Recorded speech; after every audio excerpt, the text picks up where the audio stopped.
जय हिंद साथियों, स्वागत है आपका द गुरु 26 पे। इसमें हम लोग कर रहे हैं क्लास 6 से लेकर 12 तक का एनसीईआरटी का सीरीज।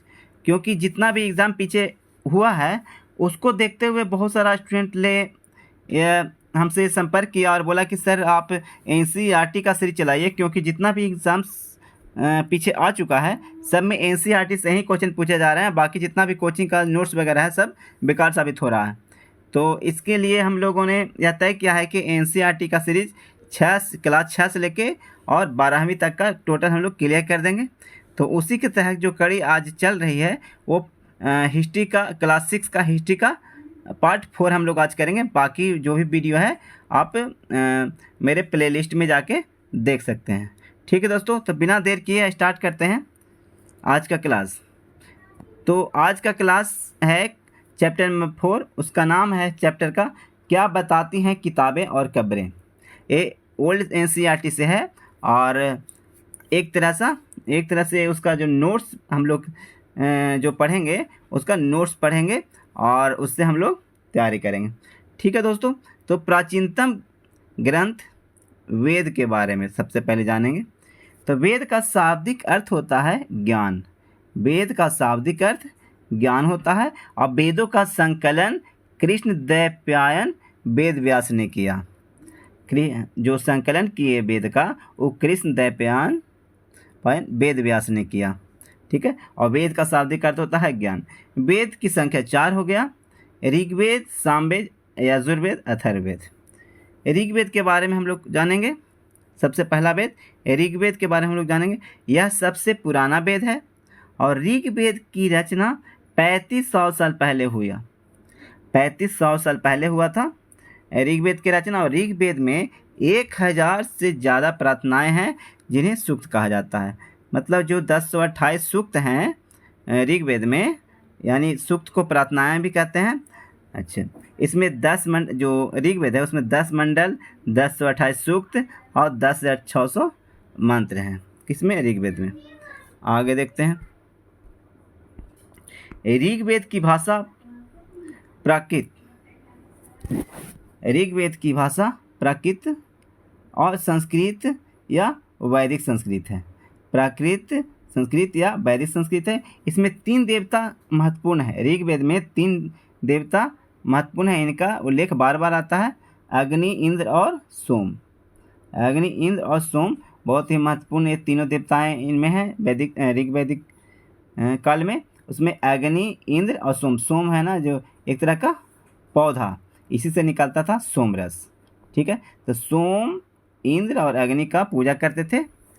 और यहाँ पे भुर्ज वृक्ष 150 वर्ष पहले ऋग्वेद भुर्ज वृक्ष की छाल पर लिखा गया।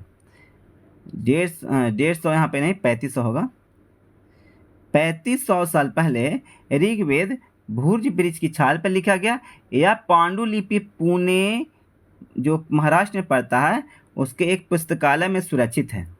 तो ऋग्वेद का जो भी संकलन है जो भुर्ज वृक्ष के नीचे भुर्ज वृक्ष के छाल पर लिखा गया है उसका पांडुलिपि कहाँ अभी है?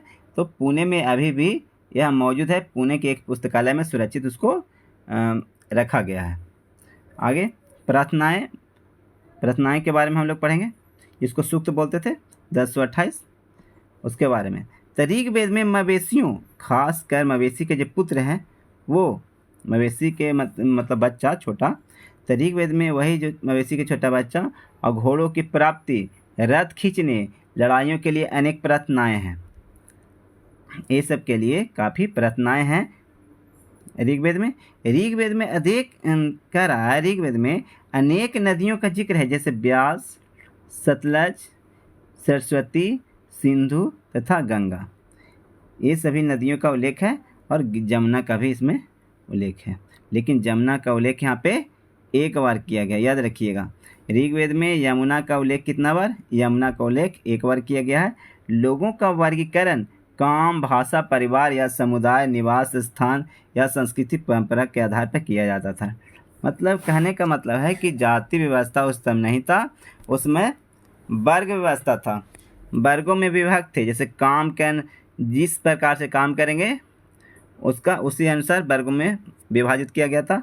भाषा के आधार पर भी, या परिवार या समुदाय के आधार पर, या निवास स्थान के आधार पर, या सांस्कृतिक परंपरा के आधार पर विभाजन था, लेकिन जाति व्यवस्था उस समय नहीं था। लोगों के लिए शब्द। लोगों का वर्गीकरण काम, भाषा, परिवार या समुदाय, निवास स्थान या संस्कृति परंपरा के आधार पर किया जाता था। काम के आधार पर ऐसे दो समूह थे समाज में। काम के आधार पर ऐसे दो समूह थे समाज में। कौन कौन? एक पुरोहित और एक राजा। तो पुरोहित जिन्हें कभी कभी ब्राह्मण कहा जाता था, पुरोहित जिन्हें ब्राह्मण भी कहा जाता था, या यज्ञ और अनुष्ठान कार्य करते थे पुरोहित। अच्छा, और राजा क्या? तो आधुनिक समय जैसे नहीं थे, ये महल में रहते थे, न राजधानियों में, और न ही सेना रखते थे, और न ही ऐसा कर वगैरह वसूलते थे, और उनकी मृत्यु के बाद उसका बेटा अपने आप शासक नहीं बनता था। इस तरह के राजा जो हम लोग जानते हैं, इस तरह का राजा नहीं थे वो। तो उस समय मतलब कि आधुनिक समय में जो राजा होते हैं वो महल में रहते हैं, लेकिन यहाँ पे महल में भी नहीं, राजधानी भी उसका नहीं होता था, ना सेना रहता था, ना कर वसूलता था, उस मृत्यु के बाद उसका बेटा भी शासक नहीं बनता था। इस प्रकार के कार्य वहाँ पे राजा का नहीं था। अच्छा, आगे हम लोग समझते हैं इसके बारे में। जनता व पूरे समाज के लिए। जन मतलब लोग। जन इसका प्रयोग आज भी होता है। दूसरा शब्द था विष, जिसका वैश्य शब्द निकलता है। पहला जन जिसका शब्द होता, आज भी प्रयोग उसका जन का होता है, जन मतलब लोग। और दूसरा शब्द था विष, जिसका अर्थ होता है वैश्य। विष का अर्थ, हाँ, वैश्य का अर्थ, सॉरी, विष का अर्थ क्या निकलता है? तो वैश्य निकलता है। जिन लोगों ने प्रार्थनाओं की रचना की वे खुद को आर्य कहते थे, वह विरोधियों को दास या दस्यु कहते थे। जिन लोगों ने प्रार्थनाओं की रचना की है, 1028 सूक्त के मतलब यानी प्रार्थनाओं की रचना की है, वे खुद को कहते थे कि हम आर्य हैं, और विरोधी उसके थे, जो इसका विरोधी थे, उसको कहा जाता था दास या दस्यु। समाज मुख्य रूप से 4 वर्गों में विभक्त था। 4 वर्ग में विभक्त था समाज उस समय। ब्राह्मण यज्ञ करते थे और अनुष्ठान करते थे। ब्राह्मण के काम था यज्ञ अनुष्ठान, वैश्य व्यापारी थे, क्षत्रिय सेनक, और शूद्र दास थे। इस प्रकार से 4 वर्गों में विभाजित था उस समय का समाज। महापाषाण काल के बारे में जान लीजिए। तो महापाषाण 3000 साल पहले शुरू हुआ था महापाषाण काल। ये शिलाखंड महापाषाण मतलब बड़ा, महा का मतलब बड़ा, और पाषाण का मतलब पत्थर, मतलब बड़ा पत्थर। महापाषाण का मतलब हुआ बड़ा पत्थर। ये पत्थर दफन करने की जगह पर लोगों द्वारा बड़े करीने से लगाए गए थे। यह प्रथा दक्कन, दक्षिण भारत, उत्तर पूर्वी भारत, कश्मीर में प्रचलित थी। मृतकों के साथ लोहे के औजार, मृतक के साथ क्या था कि लोहे के औजार या हथियार, पत्थर या सोने के गहने या घोड़े के कंकाल, ये सब दफना दिए जाते थे मृतकों के साथ में ही। महापाषाण काल के बात हो रहा है 3000 साल पहले का। महापाषाण काल 3000 साल पहले लोहे का प्रयोग आरंभ हो चुका था। महापाषाण काल में मतलब 3000 साल पहले लोहे का प्रयोग आरंभ हो चुका था। देखिए 3500 साल पहले ऋग्वेद था, और 3000 साल पहले लोहे का प्रयोग होने लगा था। ठीक है। अच्छा, आगे देखिए इनाम गांव के बारे में भी चर्चा है। यही से बीच बीच से क्वेश्चन पूछ देता है, और हम लोग को लगता है कि कहाँ से क्वेश्चन पूछ दिया पता ही न चलता है। देखिए कभी नाम भी नहीं सुने होंगे इनाम गांव। 3600 से 2700 साल पहले की बात है। भीमा की सहायक नदी घोड़ के किनारे एक जगह है। भीमा नदी जो है उसकी सहायक नदी घोड़ जो है उसके किनारे एक जगह है। यहाँ वयस्क लोगों को प्रायः गड्ढे में सीधा लिटा कर दफनाया जाता था। वयस्क लोग होते थे उसको गड्ढा में सीधा लिटा कर दफनाया जाता था। उसका सिर होता था उत्तर की ओर, और उसका सिर उत्तर की ओर होता था, और कई बार उन्हें घर के अंदर ही दफनाया जाता था, और खाना खाने और पानी पीने के बर्तन सबके पास रख दिए जाते थे। तो जब दफनाया जाता था तो उसके सब के साथ में, तो ये कहाँ के बात है? तो इनाम गांव के बात ही हो रहा है। तो यहाँ पे सब के साथ क्या किया जाता था, सबसे पहले है कि उसको गड्ढा में लिटा दिया जाता था दफनाते समय। अच्छा, और क्या होता था, सिर उत्तर की ओर होता था, अभी भी यहीं पर के चलता है। और कई बार उन्हें घर के अंदर ही दफनाया जाता था, और खाना खाने और पानी पीने के जो बर्तन होते हैं वो साथ में दफनाया जाता था, सबके साथ में ही।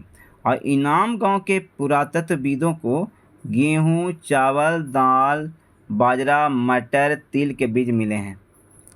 मतलब इससे पता चलता है कि 2700 से 3600 ईसा पूर्व तक ये सब उस समय उपजाए जाते थे। गेहूं, चावल, दाल, बाजरा, मटर और तिल।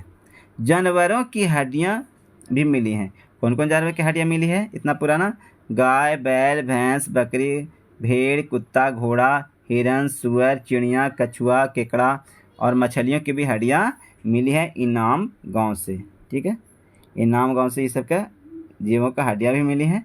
और पूछ देगा अगर फसल में, तो गेहूं, चावल, दाल, बाजरा, मटर और तिल कहाँ से? इनाम गांव से। ठीक है दोस्तों, तो बस ये चैप्टर ख़त्म हुआ। क्या बताती हैं हमारी किताबें और कब्रें, ये जो चैप्टर था इसमें से पूरा निचोड़ आ चुका। यही निचोड़ था पूरा चैप्टर का। अब आपको किताब पढ़ने का कोई भी ज़रूरत नहीं है। और भी अगर आपको मेरा सेशन पसंद आए तो please subscribe my channel and press bell icon. Okay.